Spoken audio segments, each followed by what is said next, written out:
Welcome to this Tarotscope Pisces. This reading is designed for just you and to guide you through the energies and opportunities of Scorpio season. So that's the 23rd of October to the 21st of November 2024. But remember, tarot isn't about predicting the future, it's about understanding the present and empowering you to navigate it with intention. I'm Fingal, a professional tarot reader and psychic and the founder of the Wellness Foundry. So let's dive into the cards and see what message the universe has for you, Pisces. So whether you're looking for clarity, some inspiration, or a gentle reminder, there's always something to learn from the cards. So here's what you need to focus on for Scorpio season, Pisces. So the first card that we have is the Queen of Wands. She's been making a lot of appearances over all of the star signs, and the Knight of Wands, the second wand card, and the Six of Cups. Interesting.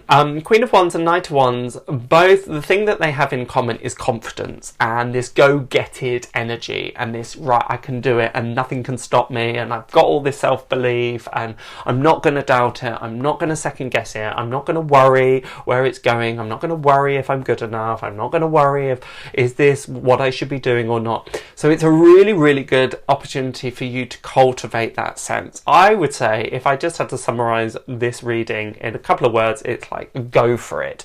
It's not a time for you to rest on your laurels. It's not a time for awkwardness or shyness or holding back or worrying. Not at all. It's just kind of do it and assume that everything will work out. Jump and the net will appear. That really is my guidance. The wands, with the Queen of Wands and the Knight of Wands, Wands is fire.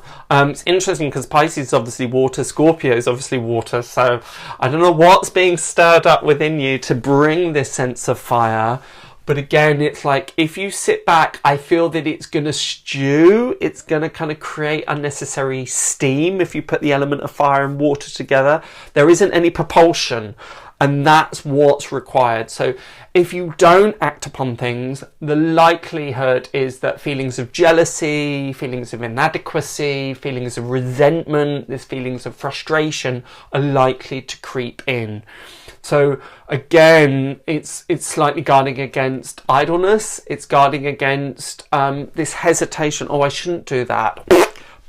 Completely, like, just blow that out of the water. Don't pay any attention to that thought. Again, a good mantra might be, I can do this, I can do anything that I put my mind to. I think that's a really, really important thing. But again, this isn't about careful planning, it's not about meticulously thinking about things, it's just doing it intuitively, doing what feels right, doing what feels good, doing what you just know has to be done. There's, sometimes it is useful to plan and think things through and create a bit of a lay plan. This is not the time for you, Pisces, to be doing that. It's much more instinctive, it's much more immediate, it's much more just, right, I'm just going to get up and do it. Really, really exciting. Again, with the Six of Cups, it's a really lovely energy, the Six of Cups. There's just a satisfaction that comes with it. It's just a very settled energy. It's a very kind of nurturing energy. So it's the sense that if you do this, if you work on these impulses, that's a good word. It's not necessarily to be impulsive, but it's more of kind of, there's an urge to do that. Why isn't there an urge to do that? Well, it must be arising for some reason. Let's work on it. Let's do it. Because if you do, then these feelings of kind of satisfaction, these feelings of a job well done will settle in, as opposed to what we were talking about before, about this slight resentment or this frustration that could potentially rear its head. So a very exciting time, very go-get-it time, not a time to be pulling back, not a time for reservation or hesitation by any means. So I hope that helped. I hope that inspires. Have a wonderful, wonderful Scorpio season, and bye for now.